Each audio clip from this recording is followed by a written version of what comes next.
Imagine merging onto a highway, right? Yeah, okay. And the traffic in the right lane is just crawling, like maybe 30 miles an hour. But the cars in the left lane, they are absolutely flying by at 100. Oh, that is basically a nightmare scenario behind the wheel. Right.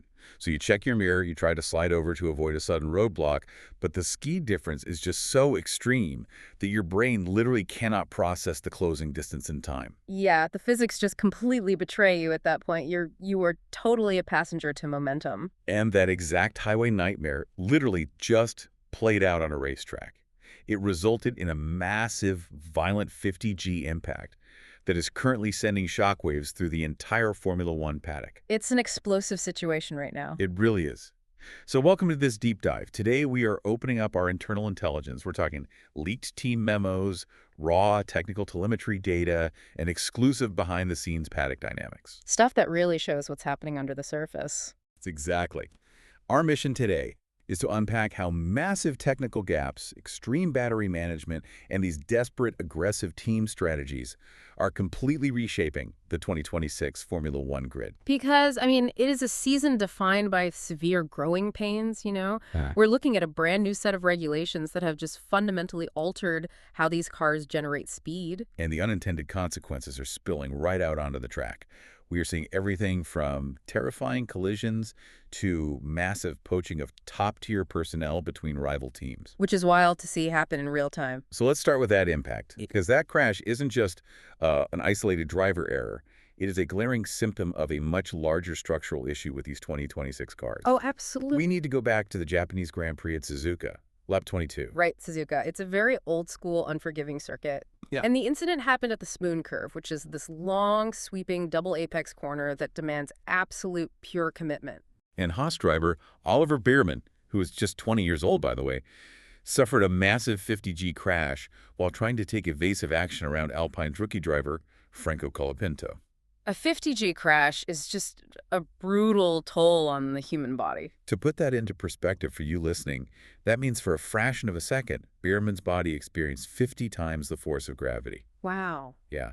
If a driver weighs roughly 160 pounds under a 50G load, their body effectively weighs 8,000 pounds. That's just terrifying. The safety cell and the Hannes' vice protect the bones in the neck, sure, but your internal organs are still slamming forward against your ribcage at full speed.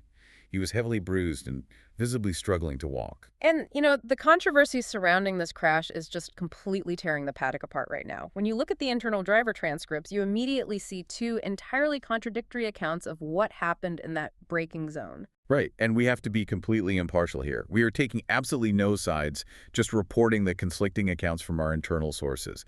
But Bearman is adamant that Colapinto made an unacceptable, sudden, late move to the left. Yeah, he claims Colapinto was looking in his mirrors and threw a block that pushed the Haas car onto the grass. And at those speeds, grass is basically ice. Bearman noted that under previous car generations, a defensive move like that would be aggressive, but manageable, because the speed difference would only be like 5 or 10 kilometers per hour. But then Colapinto completely denies altering his line. He says the situation felt totally bizarre in the cockpit. He compared it to one car coasting on a warm-up lap while the other was on a qualifying run. But here's the critical part.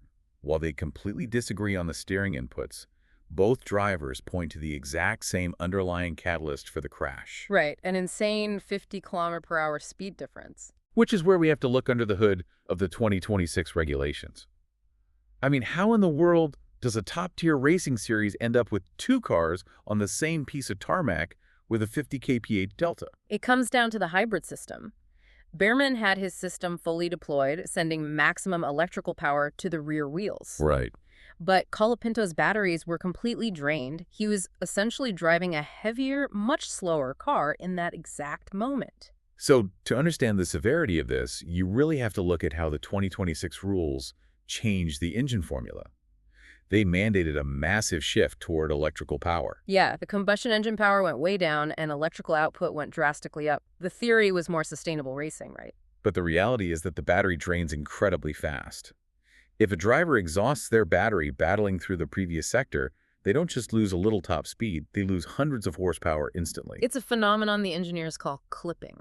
So it's not a gradual slowdown at all. It's like someone suddenly threw a parachute out the back of Colapinto's car. Exactly that. The aerodynamic drag on these cars is immense. The second that electrical push cuts out, the car hits an invisible aerodynamic wall. And the driver behind, who maybe saved their battery, comes flying up with full deployment. The closing speeds are so extreme that human reaction times are just pushed past their limits. It creates this terrifying yo-yo effect on the straights. Which brings up a huge question for me. Is this just an issue of driver etiquette? Or did they expose a fundamental, dangerous flaw in the 2026 hybrid designs? Well, our internal intelligence indicates that the FIA is absolutely scrambling behind closed doors right now. Really? Oh, yeah. Ugh. They're trying to rewrite the software rules ahead of the Miami Grand Prix to soften these dangerous electrical disparities. They're looking at forcing cars to gradually taper off deployment rather than just shutting off completely. It is wild that we are 3 races into a new era and they are patching the rulebook on the fly like a buggy video game update. It really is. But I want to pivot slightly because while Colapinto's drained battery was the technical cause, we also need to understand the psychological pressure he was under to defend so aggressively. Right, the team dynamics. Exactly. That pressure comes directly from Alpine, who have essentially made this rookie the absolute center of their universe. The internal dynamics there are fascinating. It's an unprecedented gamble. Our memos compare this to McLaren's heavy backing of Oscar Piastri, but Alpine is taking it several steps further. Flavio Briatore is heavily involved, right? He's the absolute boss of the team, operating above the team principle. Yeah, and his word is law. Our sources highlight that he is personally praising Colapinto's long-term future, walking him around the factory, just making these huge public displays of faith. Having Briatore's shield over you is incredibly powerful. But it's what Alpine is doing on a grassroots level that really stands out to me. Look at their recent filming day. Right, because teams get very limited mileage outside of official sessions. Yeah, so Colapinto drove 200 kilometers in the A526 chassis to gather feedback. But the detail that caught my eye wasn't the mileage. It was the guest list. Oh, the factory worker. Yes, Alpine brought 40 factory workers, the internal notes call them anonymous heroes, from their bases in Enstone and Silverstone out to the track. Which is so rare. These are the composite technicians, the machinists, the people who spend their lives covered in carbon dust and almost never see the cars run in person. And they had them stand on the pit wall, watch Colapinto work, and then brought them into the garage to chat with him. That is just a masterclass in team psychology. Formula One factories are massive, grueling places. When a mechanic is pulling a 14-hour shift, motivation dips. But if they have a personal connection to the driver, if they've shaken his hand, they aren't just working for a corporate brand anymore. They are working to protect and elevate that kid. Exactly. It builds this emotional armor around him. And they are applying that same clean slate philosophy to the technical side, too. He has a first-year race engineer, Stuart Barlow. Right, Barlow has performance engineer experience, but this is his first time being the voice in the driver's ear. Which is a huge risk, but incredibly deliberate. Usually you pair a rookie with a veteran engineer.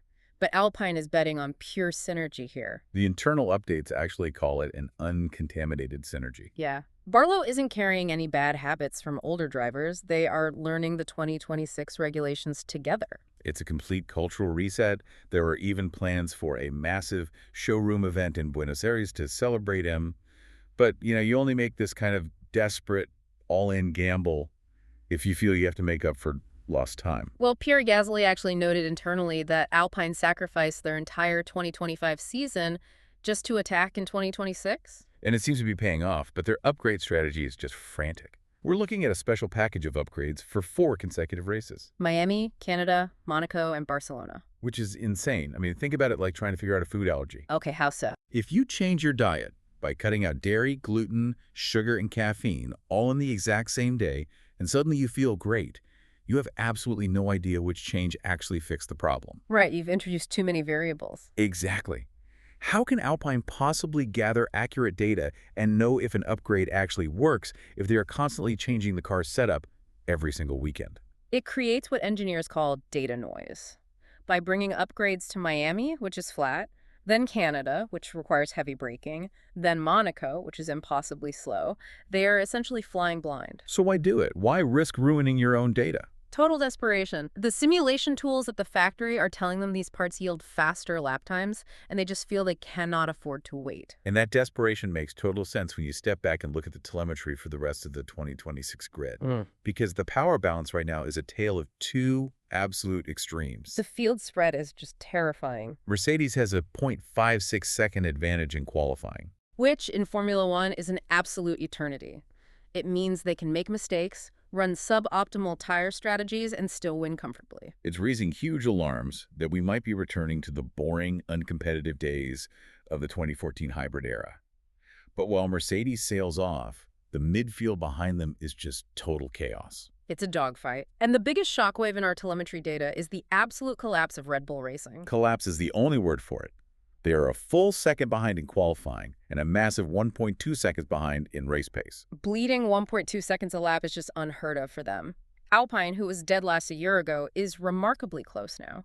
Gasly is running within 0.2 of Red Bull's race pace. The entire midfield, Alpine, Audi, Haas, Racing Bulls, Williams, is incredibly tight, and Red Bull has just fallen right into that swamp. And a car that fundamentally flawed takes a massive human toll. We are watching the foundation crack in real time. The biggest bombshell here is about Max Verstappen's longtime race engineer, Gianpiero Lambiase GP.